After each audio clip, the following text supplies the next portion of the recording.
సంపాదించిన మనీని హ్యాపీ మనీగా మార్చుకోవాలనుకుంటే విజువలైజేషన్ 2.0కి జాయిన్ అవ్వండి. 15 ఏళ్ల సర్వీస్లో అతి క్రిటికల్ పొజిషన్. ఎక్కువ అన్మ్యారీడ్ పిల్లలు అబార్షన్స్కి వస్తూ ఉంటారు కదా, వాళ్ళు చాలా భయపడిపోతూ ఉంటారు. 8th మంత్లో వచ్చిన వాళ్ళు కూడా ఉన్నారు. పొట్టే ఉన్న పెరుగుతూ ఉంటే యాసిడిటీ ఉందని, గ్యాస్ ఉందని, తింటున్నాను కదా లావైపోయానని ఇలా అనుకునే వాళ్ళు కూడా ఉంటారు. అబ్బా నేను ప్రొటెక్షన్ వాడేస్తాను, నాకు అసలు ప్రెగ్నెన్సీయే రాదు అనుకునే వాళ్ళు కూడా ఉంటారు. ఒకటి అవేర్నెస్ లేకపోవటం. మామూలుగా ఇప్పుడు అబార్షన్స్ బాగా చేసుకుంటారు కదా, కానీ దానివల్ల హెల్త్ ఇష్యూస్ మాత్రం సివియర్గా వస్తాయి కదా. ప్రాణం పోయే వరకు కూడా వెళ్ళొచ్చు. అబార్షన్స్ని అస్సలు ఈజీగా తీసుకోకూడదు. అమ్మాయి అబ్బాయి వచ్చారు, కూర్చున్నారు, మాట్లాడారు. మేడం ఇది ఫస్ట్ టైం కాదు మేడం, ఇంతకుముందు ఒక 6 అయ్యాయి అన్నాడు. అబార్షన్సా? అసలు ఒక డాక్టర్ అంటేనే దేవుడితో సమానం. మమ్మల్ని మనుషుల్లా చూడండి చాలు. నార్మల్ డెలివరీ అయితే డబ్బులు రావు కాబట్టి గైనకాలజిస్టులు సిజేరియన్ చేసేస్తారు అనుకుంటారు. ఏంటి రీజన్, ఎందుకు చేశారు, కారణం ఉండే చేసుంటారు కదా అన్న బెనిఫిట్ ఆఫ్ డౌట్ అసలు డాక్టర్కి ఇస్తున్నారు ఈ రోజుల్లో. నీ గోల్ నార్మల్ డెలివరీ అయినా బేబీ ఎలా ఉన్నా పర్వాలేదా? సో ఇక్కడ నన్ను కదా విలన్లా చూశారు. ఇలాంటి పేషెంట్స్ని ట్రీట్ చేసినప్పుడు బాధ చేస్తుంది. నమస్తే, India's largest digital media network Suman టీవీకి స్వాగతం. Welcome to Suman TV Mahalakshmi.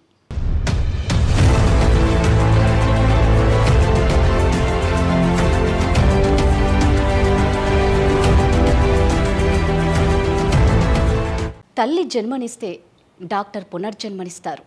ఎంత పెద్ద జబ్బు వచ్చినా సరే అండి, డాక్టర్ నవ్వుతూ ట్రీట్మెంట్ ఇస్తే ఆ పేషెంట్కి కొండంత ధైర్యం వస్తుంది.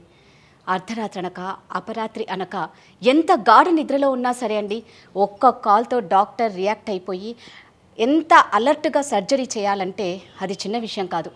అందుకే డాక్టర్లను దేవుళ్లతో సమానం అంటారు. మమ్మల్ని దేవుళ్లతో పోల్చకపోయినా పర్లేదు, కానీ ఒక మనిషిగా గుర్తించండి అంటున్నారు మన మహాలక్ష్మి. తన దగ్గరకు వచ్చే ప్రతి పేషెంట్ని ఒక బిడ్డలాగా, ఒక ఫ్రెండ్ లాగా ట్రీట్ చేస్తారు. అందుకే తన ట్రీట్మెంట్ కోసం ఎంతోమంది వెయిట్ చేస్తూ ఉంటారు. తనే అండి ఇవాల్టి Suman TV Mahalakshmi, gynaecologist doctor Shilpa from Vizag.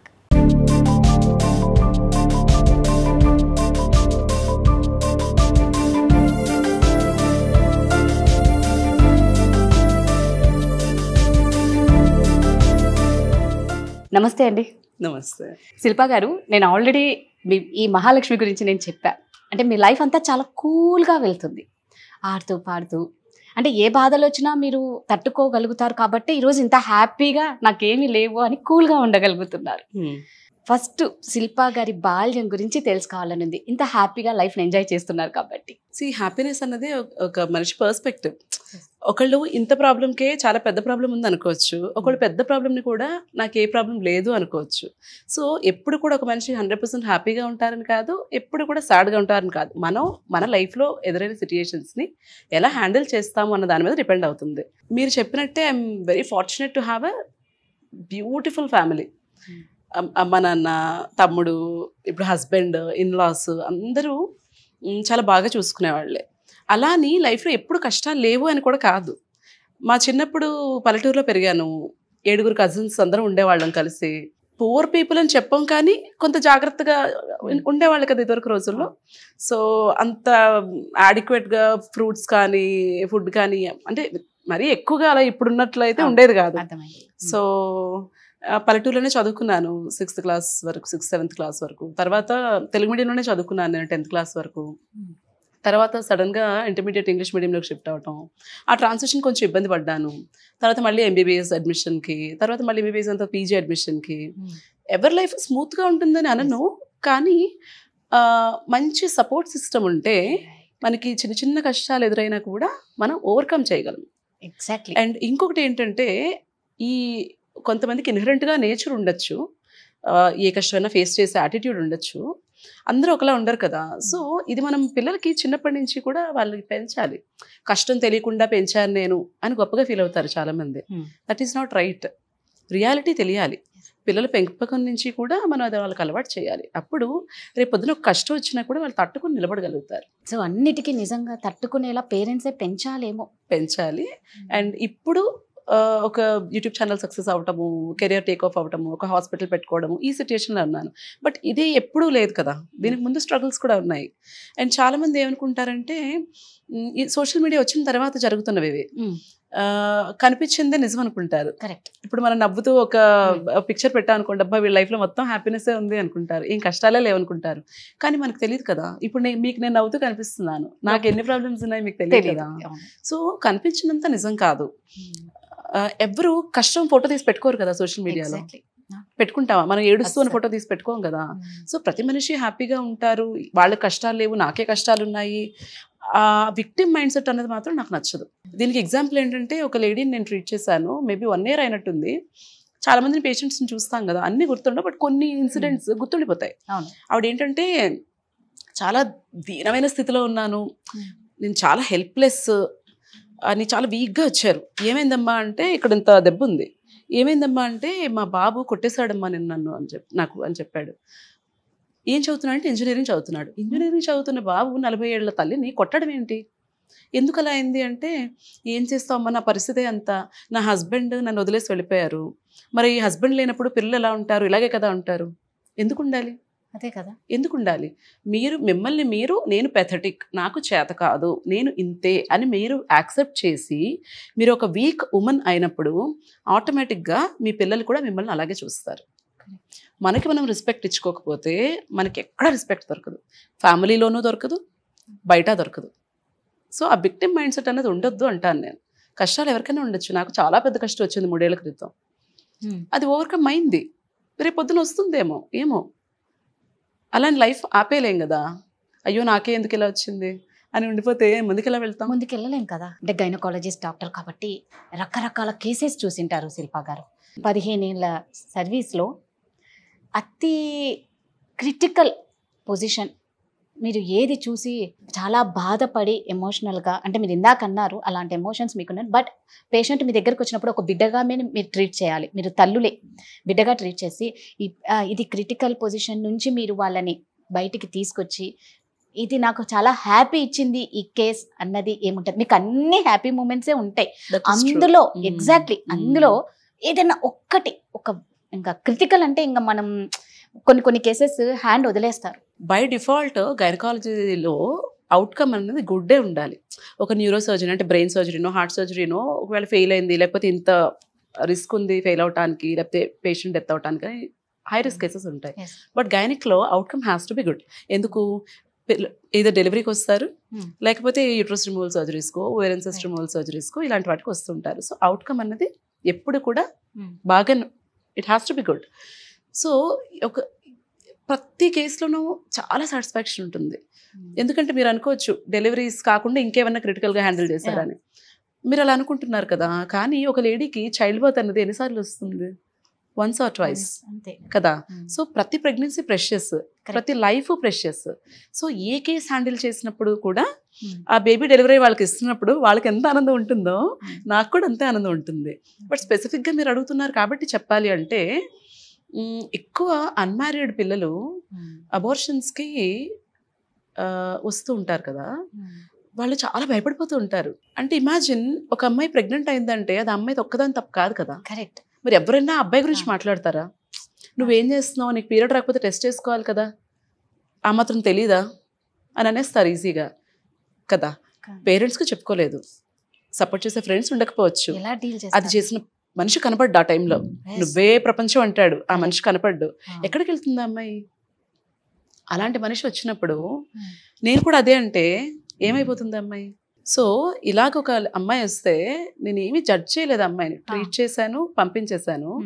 వెళ్ళిపోయేటప్పుడు కాళ్ళు పట్టేసుకుంది ఓపీలో. మరి అంతే కదా, అంత ఎమోషనల్ అయిపోయింది. Is it a big thing? No, it's just an abortion. But is it a big thing for the lady? Yes it was కదా. సో అలాంటి సిచ్యుయేషన్స్ని హ్యాండిల్ చేసినప్పుడు బాగా అనిపిస్తుంది.